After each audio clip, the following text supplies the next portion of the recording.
porque bueno, es una semana clave, ya no solo por el hecho de que tenemos derbi asturiano, sino por la llegada de José Alberto López al Racing, una apuesta que muchos ven arriesgada, hay otros que especulan con el hecho de que el equipo se acerca más a Primera Federación. ¿Tú, Borja, crees que José Alberto tiene muchas cosas que aprovechar de la anterior dirección técnica o va a tener que remover bastante desde cero relativamente? Bueno, Samuel, buenas tardes. Yo lo primero que siempre pienso en este tipo de situaciones es que llegas a mitad de temporada, tienes el mismo déficit, el mismo problema que tenía el entrenador saliente, porque es que el Racing de Santander principalmente tiene un problema sobre todo en la zona ofensiva, en la zona del gol. Sí. O sea, venga José Alberto López o venga quien venga, al final ese problema lo tiene el Racing de Santander. Entonces, aquí se va a ver un poco la flexibilidad que tenga el técnico a la hora de tomar decisiones. Es cierto que José Alberto tiene un poco la experiencia de gente joven, la tuvo en el Sí. Sporting, la tuvo en Mirandés, por lo tanto, al final es un entrenador que entiendo que como formador seguramente su capacidad de adaptación puede ser interesante, pero veo más en qué puede gestionar con lo que ha dejado Romo, que creo que ha hecho un buen trabajo. Yo insisto, creo que la decisión del Racing de Santander es más por un poco el intentar mover el árbol y ver si se puede mejorar, más que por el trabajo real del técnico que les ha ascendido de categoría y que creo que les tenía medianamente compitiendo con las armas que tiene el Racing de Santander. Entonces, al final, José Alberto tiene que coger lo bueno que tiene ahora mismo el Racing de Santander. Yo, si fuera Sí. él, digo, a mitad de temporada y a partir de ahí intentar darle los matices que yo como técnico creo puedo mejorar al equipo. Pero es que tampoco creo que hacer una revolución en mitad de temporada sea positivo, cambiar una idea de juego, cambiar todo de repente y más con las piezas que tiene el Racing. Está muy claro que una vez pase el mercado de invierno para el Racing, empezará otra etapa. Ahora mismo, hasta que llegue esa fecha, es un poco resistencia, por decirlo así. Si tú quieres, ahora mismo, Pedro, puedes comentar sobre el Racing, pero yo antes, Pedro, reflexionaba sobre los colistas ahora mismo en segunda y yo me acuerdo al principio con el Mirandés. Yo sé que hay un mundo ahora mismo de diferencia entre el Racing y el Mirandés, pero yo reflexionaba sobre, por ejemplo, el caso del Mirandés al principio de temporada. Pedro, yo lo veía colista, pero yo no veía que se dudase tanto de Echeverría en el puesto de entrenador del Mirandés, como se ha dudado de entrenadores del Ibiza, del Málaga, del Racing, no sé yo. El caso del Mirandés lo veo un poco particular. No sé si te pasa a ti lo mismo en ese caso, Pedro. Sí, sí, sí, yo muy de acuerdo con lo que dices, Samu. Algún partido que me ha tocado comentarlo. Muchas veces comentamos los partidos, sistemas, a veces yo creo que incluso demasiado, pero a veces nos tenemos que dar con las sensaciones de los equipos. Sí. Y la sensación del Mirandés era que por poco que hiciera cosas bien, además yo creo que si miramos la trayectoria del equipo Jabato las últimas temporadas con los diferentes entrenadores, la cantidad de fichajes que ha hecho, al final es normal, ¿no? Cuando tienes que incorporar tantos futbolistas cedidos y luego un aspecto también interesante, el Mirandés se pasea por esa delgada línea, ¿no? Peligrosa, Sí. ¿no? Porque cuando traes tantos futbolistas nuevos, el sentimiento de pertenencia no es tan grande como uno que hay allí y eso es un Mm. problema, ¿no? Pero al final los chavales han reaccionado. Lo bueno que estoy viendo es que los chicos cuando van a Miranda Ebro a jugar, el Mirandés, saben que es una oportunidad para ellos y lo están aprovechando, pero eso no quita que el sentimiento de pertenencia a veces no sea el suficiente y bueno, como el año que viene no voy a estar aquí, pues me da lo Mm. mismo, ¿no? Eso le hace caer el equipo. Vuelvo a decir, las sensaciones del Mirandés eran muy buenas, cambió al sistema de tres con dos carrileros, que Mm. solemos no sé si estáis de acuerdo conmigo, pero solemos cuando jugamos con tres centrales y dos carrileros, se le pide profundidad al equipo. Y a Sí. mí me recuerda muchas veces el Girona, que Sí, más que profundidad, amplitud. Ujú. Lo que están haciendo por las En bandas. el campo. Y eso le está generando una situación que el equipo se instala en campo contrario, mantiene el ritmo, la capacidad de robo con Beñat es increíble. Estamos viendo a un Roberto López espectacular, a quién más, a Pinchi, que creo que estamos viendo la mejor versión de él, y luego al chico este que se lesionó la rodilla, que ha vuelto, no me sale el García nombre, de Aro, García de Aro. a Raúl, sí, bueno, a del Betis, Raúl. pero, Raúl es y buen luego, futbolista. Hay que, sí, hay sí, que, sí. hay que tener paciencia con Gelaber también. Con Es, Gelaber, es lo que decir, con Gelaber es que son futbolistas diferentes. Llegan ahí, el equipo no necesita mucho para tocar, defensivamente han mejorado, pues ahí está. Yo vuelvo a decir, a mí el Mirandés no me dejaba sensaciones como las Sí. que me puede dejar el Málaga, como las que me puede dejar ahora el Racing, ¿no? Por hacer una comparativa. Y hay una realidad, que no nos Mm, confundamos, precisamente lo que dice Pedro, el riesgo de traer gente joven y que es mm. un proceso de formación es la pertenencia. Pero si nos fijamos, la evolución normalmente del Mirandés, que suele ir Tarda más. acompañada de buenos Sí. técnicos, siempre es ir a más. Porque son chicos que llegan nuevos, que se tienen que adaptar a un equipo nuevo, pero sobre todo a una competición, porque muchos vienen de filiales.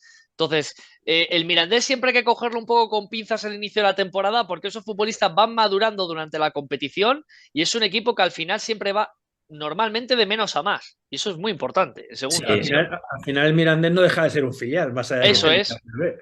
CB. Y seguramente que la excepción del año pasado del Sánchez, de la Real Sociedad B, que nos dejó muy Mm. a medias, porque muchos de esos futbolistas llegaron a debutar en primera, hoy habían debutado en Europa League, pero nos dejó a medias. Y si hacemos la comparativa, a veces injusta, pues ahí está el Villarreal este año, ¿no? Que sin Mm. tener un fútbol vistoso, el equipo está ahí, es lo que se necesita, ¿no? A lo mejor no es un filial atípico que normalmente coge el sistema de juego del primer equipo y lo lleva hasta las últimas consecuencias, como lo intentó la Real Sociedad, ¿no? Pero te digo que el Mirandés, yo pensaba que iba a reaccionar, quizá ha reaccionado un poco tarde, pero las sensaciones eran buenas.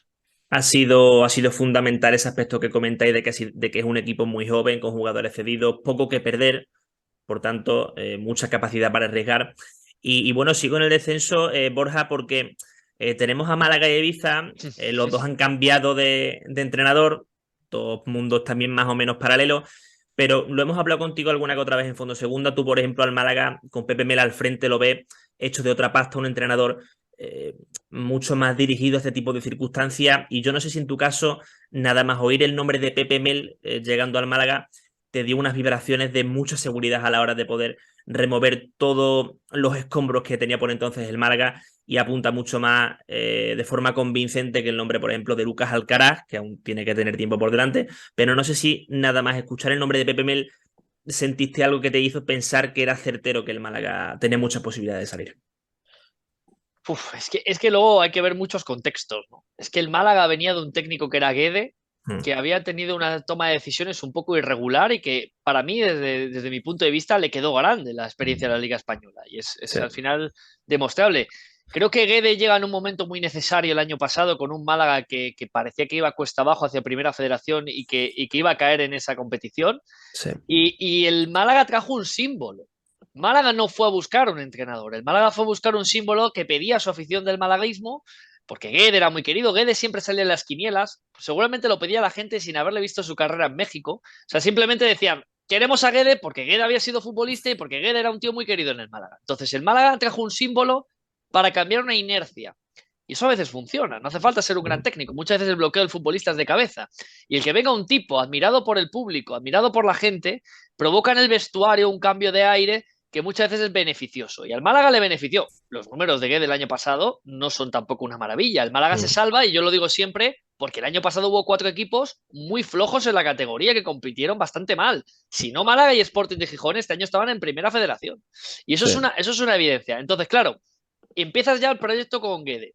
Se toman decisiones, evidentemente consensuadas con el entrenador, porque la idea de Guede es jugar con 3 centrales, entonces no quiere laterales, le vale solo con Javi Jiménez y con Juanfran. Entonces se queda la plantilla un poco coja y a partir de aquí no hay extremos en la planificación porque la idea es jugar sin ellos y el equipo no funciona.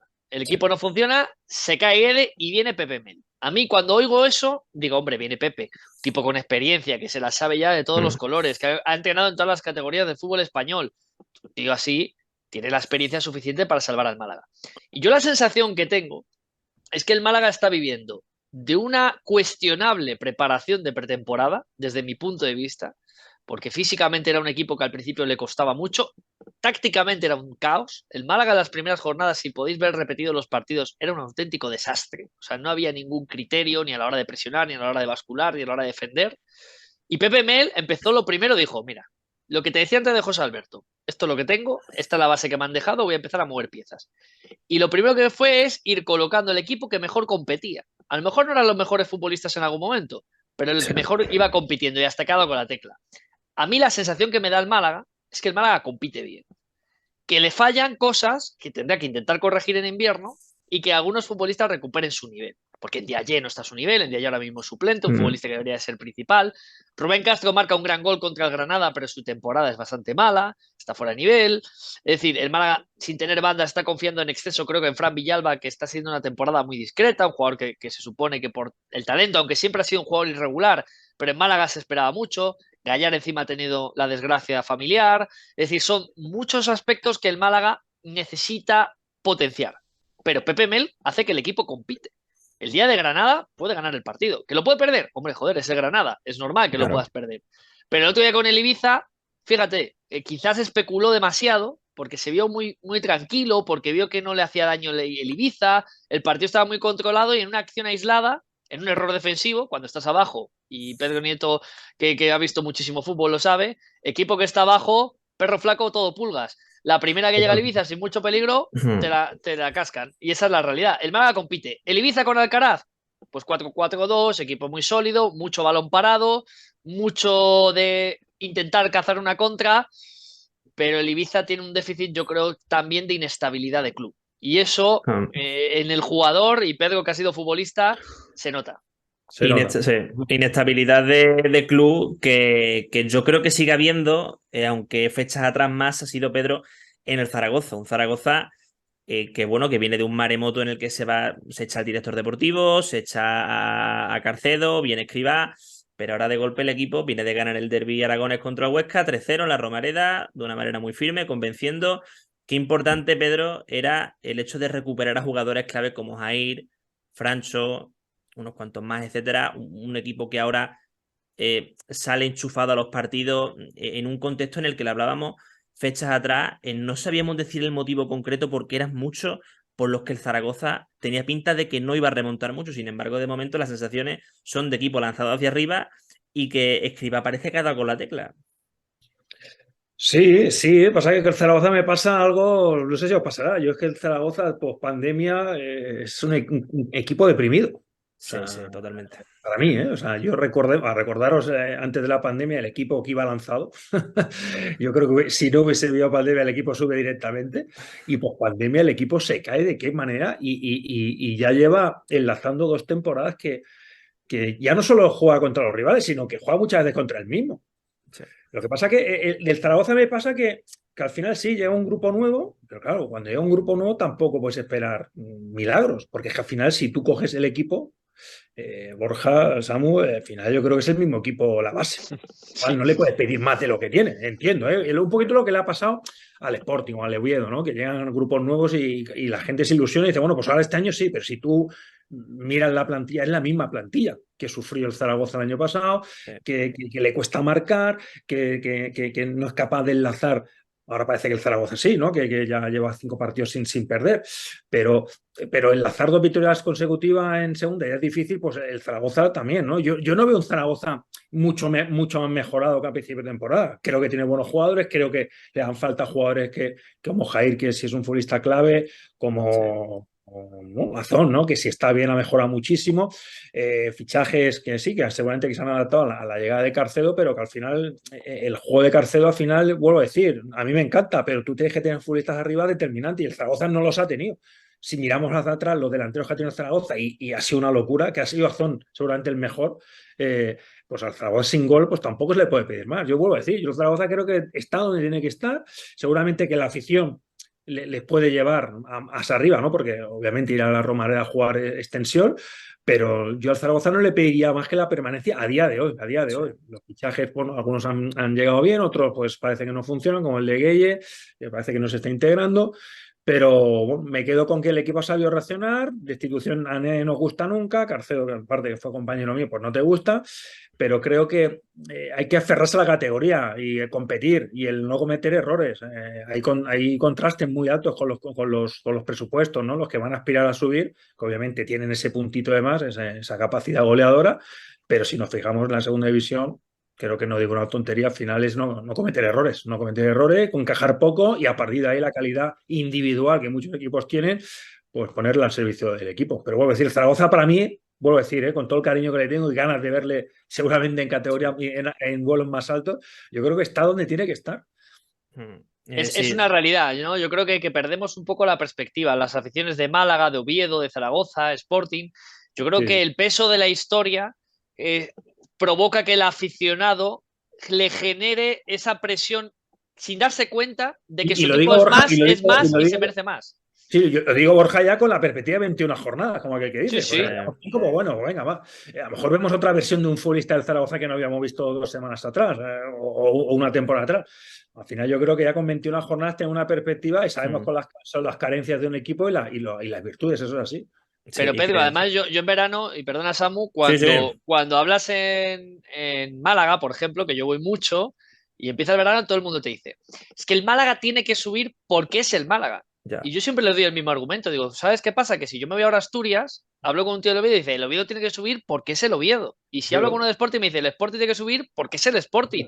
Entonces, no podemos vivir. Tú tienes que plantearte tu planificación no solo con lo que tú traes, sino con lo que tienen los demás, que son los que te van a competir y que son los que te van a poner en el sitio que vas a estar. Pues Entonces, esa es la perspectiva. sí, lo mismo que me pasa con el Zaragoza, lo pienso del Sporting. Claro, Sí. es lo Al mismo. final tienes el mismo equipo, es verdad que has reforzado, yo creo que bien, con Izquierdo, con Sí, Otero, Izquierdo. creo que ahí tenía que dar, porque el Sporting si algo se había basado las últimas temporadas en su solidez defensiva, con Babén, con Marmaliente, con Borja cuando estaban bien, seguramente que me dejó alguno más, pero bueno, ahí ha anclado el equipo.